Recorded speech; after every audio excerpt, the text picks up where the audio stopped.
E as orelhas são os órgãos responsáveis pelos sentidos da audição e do equilíbrio. Na audição, elas captam estímulos de ondas sonoras e no equilíbrio promovem a percepção da posição do corpo. Quais são as partes da orelha?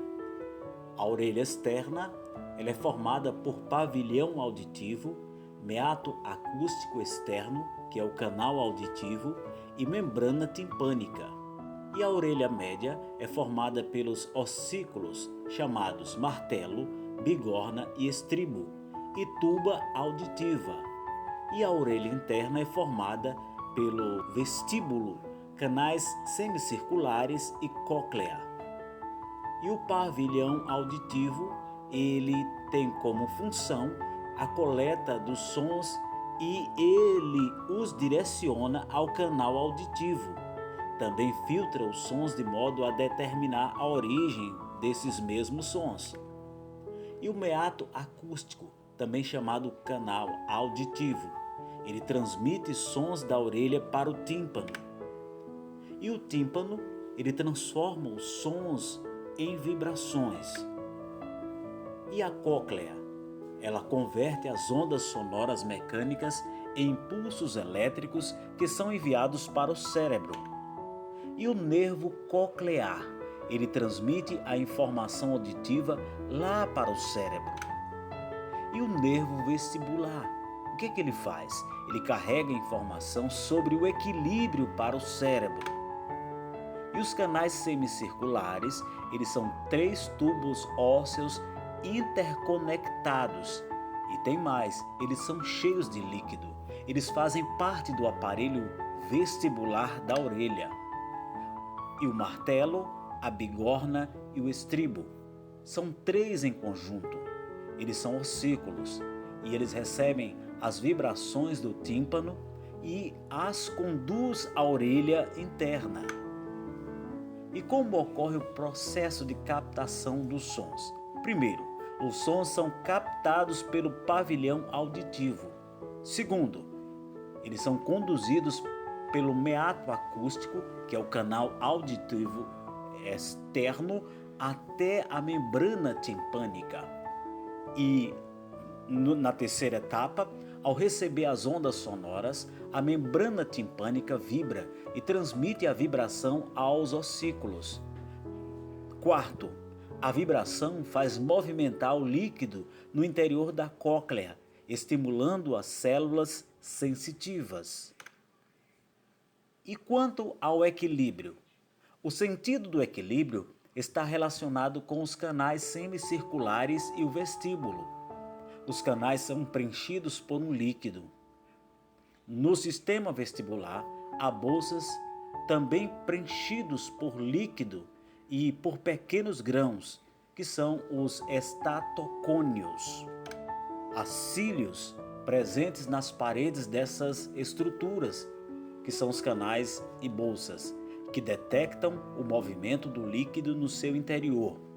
Somada aí ao deslocamento dos estatocônios, essa informação indica a posição do corpo.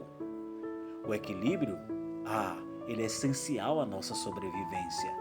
Uma pessoa pode até viver sem ouvir, mas seria muito prejudicada se não tivesse o sentido do equilíbrio. O equilíbrio pode ser estático quando está relacionado com a manutenção da posição do corpo.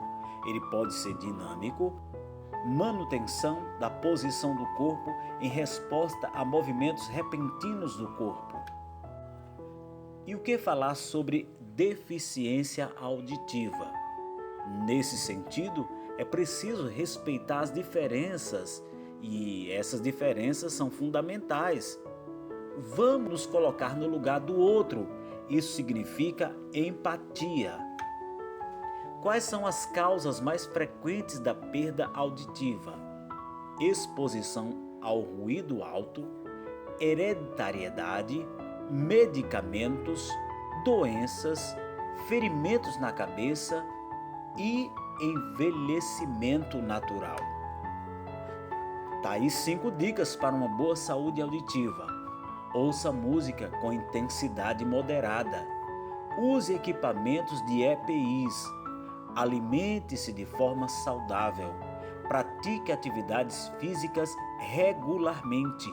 Avalie sua audição. Algumas doenças que afetam o sistema auditivo.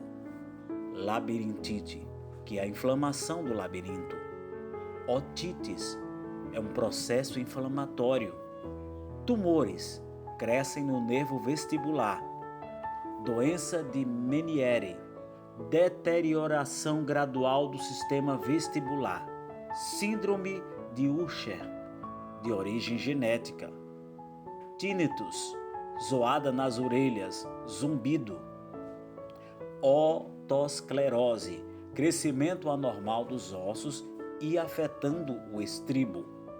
Colesteatoma, são lesões. E outras causadas por micro-organismos. Cerume nos ouvidos, é preciso remover? Nossos ouvidos expulsam naturalmente o cerume. Esse cerume que é produzido de dentro para fora. Portanto, não há necessidade de limparmos habitualmente o canal auditivo. O uso inadequado de hastes flexíveis de algodão representa aí risco à integridade da membrana timpânica.